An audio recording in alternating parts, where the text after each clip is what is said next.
حي على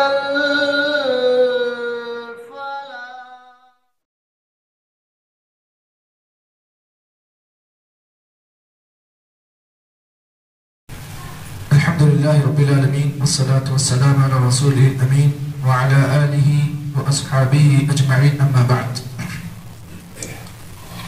وعن أنس رضي الله تعالى عنه أن رسول الله صلى الله عليه وسلم قال: يتبع الميت ثلاثة أهله وماله وعمله فيرجع اثنان ويبقى واحد، يرجع أهله وماله ويبقى عمله. رواه متفق عليه. صحیح بخاری اور مسلم کی ایک بڑی اہم حدیث آپ حضرات کے سامنے ابھی میں نے پڑھی ہے. اس حدیث کے اندر اللہ کے نبی صلی اللہ علیہ وسلم نے یہ بات بتلائی کہ دنیا میں ہر انسان کے تین ساتھی ہیں، تین دوست ہیں، جن میں سے دو دوست بے وفا ہیں، ایک دوست وفادار ہے. یہ دو دوست جو ہیں انسان کی زندگی تک اس کے کام آتے ہیں، لیکن ایک دوست ایسا ہے زندگی کے بعد بھی اس کے کام آتا ہے. آئیے اس پوری حدیث کا آپ کے سامنے عربی متن پیش کیا گیا. اس حدیث کی وضاحت آپ کے سامنے ترجمے کے بعد کی جائے گی. راوی کا نام آپ نے سنا ہے، حضرت انس ابن مالک رضی اللہ تعالی عنہ ہے. فرماتے ہیں اللہ کے رسول صلی اللہ علیہ وسلم نے ارشاد فرمایا: یتبع المیت ثلاثہ، جب بھی کوئی انسان مر جاتا ہے تو میت کے ساتھ تین چیزیں اس کے پیچھے آتی ہیں. ترجمے کو غور سے سنیں، تین چیزیں اس کے پیچھے آتی ہیں. اللہ کے نبی نے فرمایا پہلی چیز اس کی بیوی، اس کے بچے اس کے ساتھ میں آتے ہیں. دوسری چیز وہ مالو، اس کا مال اس کے پیچھے آتا ہے. تیسری چیز وہ عملو، اس کا عمل اس کے پیچھے آتا ہے. یہ تین چیزیں انسان کے پیچھے آتی ہیں. کب تک؟ جب تک کہ انسان مر جاتا ہے، یعنی مردہ انسان ہو جاتا ہے.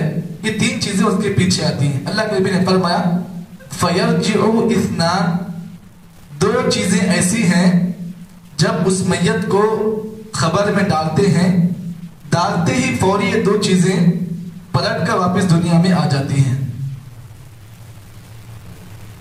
فَيَرْجِعُ اِثْنَانِ، دو چیزیں پلٹ کر آتی ہیں. اللہ کے نبی نے فرمایا وہ دو چیزیں کیا ہے؟ یرجع اہلہ و مالہ. پہلی چیز جو لوٹ کے آتی ہے دنیا میں واپس، وہ اس کے بیوی بچے ہوتے ہیں. دوسری چیز جو اس میت کا ساتھ چھوڑ دیتی ہے، اللہ کے نبی نے فرمایا وہ اس کا مال جسے انسان بے انتہا محبت کرتا ہے. تیسری چیز جو اس کے ساتھ لگے رہتی ہے، نبی نے فرمایا عملہ، اس کا عمل اس کے ساتھ باقی رہتا ہے. یہ پوری حدیث کا ترجمہ آپ کے سامنے پیش کیا گیا. اب آئیے اس حدیث کی ہم گہرائی میں جاتے ہیں. حدیث کی گہرائی کو سمجھنے کے لیے ایک واقعہ آپ بتا دوں، واقعے کے بعد اس حدیث کو آپ کھلا سمجھیں گے. امام بغوی رحمہ اللہ نے اپنی تفسیر بغوی کے اندر ایک واقعہ نقل کیا اس حدیث کی روشنی میں. واقعہ کیا ہے؟ پچھلے زمانے میں ایک بادشاہ تھا. اس بادشاہ کا معاملہ یہ ہوتا کہ اس بادشاہ کے تین وزیر تھے جو اس کے بڑے وفادار تھے، بڑے خاص تھے وہ تین وزیر. بقیہ اور بھی وزراء تھے لیکن یہ تین وزیر جو تھے بڑے خاص تھے. بادشاہ کو ان پر بہت یقین تھا. ایک مرتبہ بادشاہ نے ان کو آزمانے کے لیے اپنے پاس بلایا، تینوں وزیروں کو بلایا. بلانے کے بعد بادشاہ نے ان کو آزمانے کے لیے ایک حکم دیا، ایک آرڈر دیا. آرڈر یہ دیا کہ کل میرے پاس تم لوگ اس حالت میں آنا کہ تمہارے ساتھ صرف ایک تھیلا ہوگا، بقیہ کچھ نہیں ہوگا. غور سے سنیں اس واقعے کو. بادشاہ نے بلایا، تینوں کو عجیب قسم کا آرڈر دیا. کہا کہ کل میرے پاس جب تم آؤ گے تو اپنے ساتھ ایک بستہ لے کر آنا، بقیہ کوئی چیز تمہارے ساتھ نہیں لانا. یہ تین چیزیں بیگ تینوں اپنے ساتھ لے کر آنا. اب اس کے بعد وزراء پریشان ہو گئے، آخر ہمارے بادشاہ نے عجیب و غریب حکم دیا.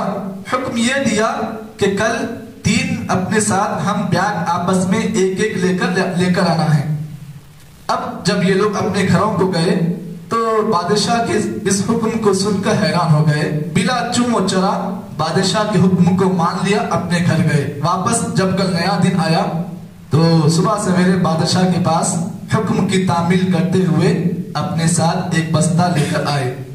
بادشاہ نے ان تینوں کو حکم دیا کہ میرے 3 فلاں فلاں باغ تم جانتے ہو، وہاں پر جانا اور ہر کوئی آدمی اپنے تھیلے میں اس باغ کے میوے توڑنا اور واپس آنا۔ اب اس حکم کو سن کر، بادشاہ کا حکم سن کر وزراء واپس چلے گئے حکم کی تعمیل کرنے کے لیے۔ تینوں الگ الگ باغ میں گئے۔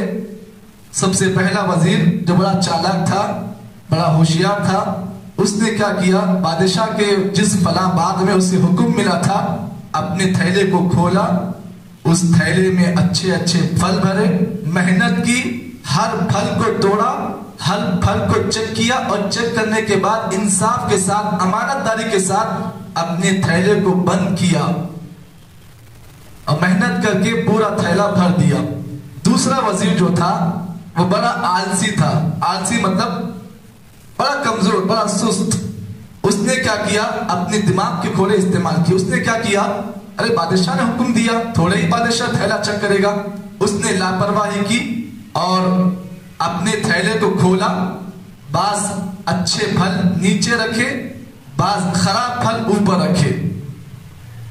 تیسرا وزیر جو تھا وہ اس سے بڑا آلسی تھا، اس نے کیا کیا، ارے بادشاہ تھوڑے ہی چیک کرے گا، اس نے اور لاپرواہی کی، پورا تھیلا گھاس پھوس سے بھر دیا اور فوری سب سے پہلے کام کر کے ختم آنے والا یہی آدمی تھا، یہ وزیر، کیونکہ اس نے کیا کیا، بغیر محنت کی گھاس پھوس تھوڑا، تھیلا جمع کیا، بھر دیا، فوری بادشاہ کے پاس واپس پہنچا۔ کیوں؟ بادشاہ یہ کہے کہ بھائی میرا یہ وزیر جلدی کام کیا۔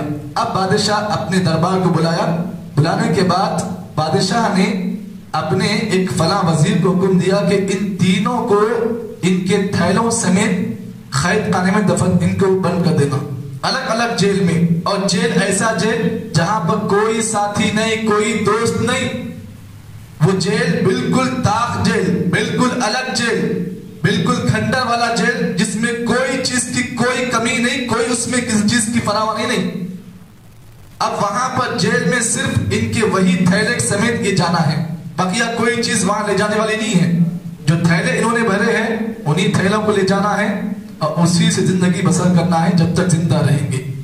بادشاہ کا حکم سن کر ان تینوں کو الگ الگ جیل میں ڈالا گیا۔ پہلا وزیر، اسے یہ حکم ملا کہ تم جس تھیلے کو بھرا ہے تم نے، اس تھیلے کو کھولنا، جو جو چیز اس میں بھری ہے اس سے کھانا، زندگی گزارنا۔ پہلا وزیر نے کیا کیا، انصاف کے ساتھ جو پھل اس نے جمع کیے، اس نے الحمدللہ کئی دنوں تک ان پھلوں کو رکھا، کھایا، الحمدللہ زندہ رہا۔ دوسرا وزیر جو بڑا آلسی تھا، اس نے کیا کیا، جو اچھے اچھے پھل تھے وہ کھا لیا، جو کچے پھل تھے اس نے پھینک دیا۔ تیسرا وزیر، اس کے پاس کھانے کے لیے کچھ نہیں، گھاس پھوس ہے، سب سے پہلا مرنے والا جیل خانے میں وہی وزیر تھا۔ دوسرا وزیر کچھ دن زندہ رہا پھر مر گیا۔ تیسرا وزیر جو تھا، جو بڑا انصاف والا تھا، جو نمبر 1 کا تھا، اس نے الحمدللہ اللہ تعالیٰ کی اس نے عبادت کی، انصاف کیا، عمل کو اچھے انداز سے کیا، اللہ رب العالمین کو اس کی ادا پسند آئی۔ اب یہ 3 وزیروں میں سے 2 وزیر مر گئے، 1 وزیر زندہ رہا۔ اب بادشاہ نے اس کو بلایا، کہا کہ میں نے تمہیں جو حکم دیا تھا اس کی وجہ بتاؤں؟ کہا بادشاہ وجہ بتاؤ۔ کہا وجہ یہ ہے کہ تمہیں جو حکم ملا تھا اس حکم کی تعمیل تم نے کی اور تم نے انصاف کے ساتھ اپنا تھیلا جمع کیا۔